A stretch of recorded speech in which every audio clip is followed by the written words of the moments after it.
Hello बच्चों, let's read this question. Question says let fx equal to, ये एक function दे रखा है, find all values of b such that fx has smallest value at x equal to 1। x equal to 1 पे function की smallest value आनी चाहिए। तो अगर हम फंक्शन की डिफरेंशिएशन देखें, तो फंक्शन का अगर हम डिफरेंशिएशन देखें तो ये आएगा -3x²। ये तो कांस्टेंट है, तो कांस्टेंट का डिफरेंशिएशन तो जीरो, जब x की वैल्यू कहां से कहां तक है, 0 से 1। और यहाँ पर डिफरेंशिएशन आएगा 2, जब 1 से लेके x की वैल्यू 3 तक है। अब अगर आप देखो तो 1 के पहले डिफरेंशिएशन नेगेटिव है, 1 के पहले डिफरेंशिएशन नेगेटिव है और 1 के बाद में डिफरेंशिएशन पॉजिटिव है। तो हम क्या चाहते हैं, स्मॉलेस्ट वैल्यू चाहते हैं। मतलब 1 के पहले फंक्शन डिक्रीजिंग होगा, फिर इंक्रीजिंग होगा तो मिनिमम आएगा। अब अगर हम फंक्शन की वैल्यू देखें, अगर हम फंक्शन की वैल्यू देखें 1 पे, है ना, फंक्शन की वैल्यू हम देखें 1 पॉजिटिव पे और 1 नेगेटिव पे, ठीक है। 1 के हल्का सा आगे फंक्शन की वैल्यू कितनी आ रही है, -1 आ रही है। और फंक्शन की वैल्यू 1 के हल्का सा पीछे कितनी आ रही है, ये पूरी आ रही है, -1 प्लस ये b³ -b² plus b-1 upon b³ b² plus 3b plus 2, है ना। 1 के आगे फंक्शन की वैल्यू ये आ रही है, 1 के पीछे फंक्शन की वैल्यू ये आ रही है। तो ये हुआ हमारा x इक्वल टू 1, तो और ये हुआ -1। तो ये वाला जो फंक्शन है 1 के आगे, 1 के आगे जो फंक्शन है वो तो कुछ ऐसा फंक्शन है, ऐसा। अब हमको 1 पे क्या चाहिए, मिनिमम वैल्यू चाहिए। तो 1 के जो पहले वैल्यू आई, 1 के जो पहले वैल्यू आई, वो वैल्यू हमको जो है इस वाली वैल्यू से, इस वाली वैल्यू से ऊपर चाहिए, है ना। इस वाली वैल्यू से ऊपर चाहिए। अगर इस वाली वैल्यू से ऊपर हो गई तो 1 पे क्या हो गया, सबसे छोटी वैल्यू आ गई, दैट इज -1।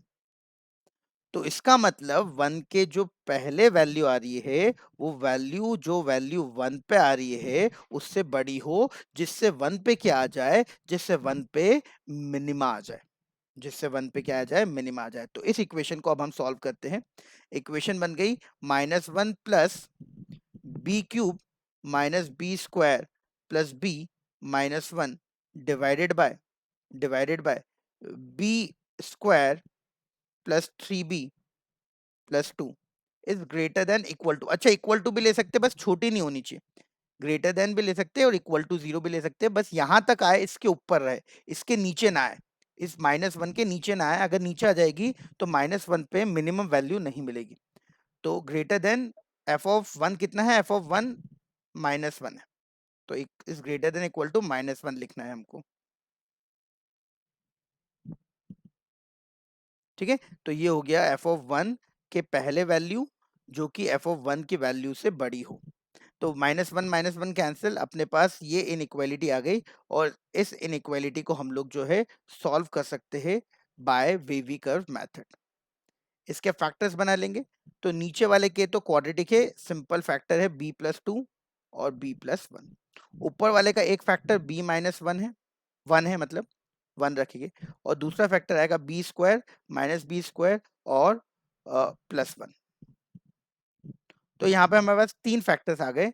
ये तो पॉजिटिव है, -2 1 और 1, 3 फैक्टर आ गए, प्लस माइनस प्लस माइनस। हमको कैसा चाहिए, ग्रेटर देन इक्वल टू 0। तो आंसर आ गया b बिलोंग्स टू हमारे पास आ गया -2 से 1 क्लोज ब्रैकेट यूनियन 1 से -1 से, ये -1 है ना, हाँ, -2 -1 1।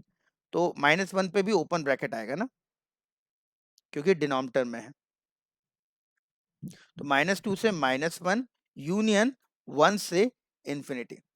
तो ये हमारे पास आंसर हो गया। इस आंसर को हम लोग यहाँ पर भी लिख देते हैं क्वेश्चन के अपने सामने। इस क्वेश्चन का आंसर आ गया हमारे पास b बिलोंग्स टू -2 से -1 यूनियन 1 से इन्फिनिटी। तो पूरे क्वेश्चन का कॉन्सेप्ट क्या था एक बार फिर से बताता हूँ। हमने डिफरेंशिएट करके तो ये समझ लिया कि 1 के आगे इंक्रीजिंग है, 1 के पीछे डिक्रीजिंग है। तो 1 के पीछे ऐसा फंक्शन आएगा और 1 के आगे ऐसा ऊपर की तरफ जाएगा। अब जो वैल्यू 1 पे आ रही है, 1 पे वैल्यू कितनी आ रही है? -1 आ रही है। तो 1 पे जो वैल्यू आ रही है वो सबसे कम होनी चाहिए। तो 1 के पहले जो वैल्यू आ रही है वो वैल्यू 1 की वैल्यू से ज्यादा होनी चाहिए। तो 1 के पहले जो वैल्यू है वो 1 वाली वैल्यू से ज्यादा होनी चाहिए और इनइक्वालिटी हमने सॉल्व कर दी और हमारे पास आंसर आ गया b बिलोंग्स टू -2 से -1 यूनियन 1 से इंफिनिटी। आई होप आपको समझ आया होगा। Thank you very much.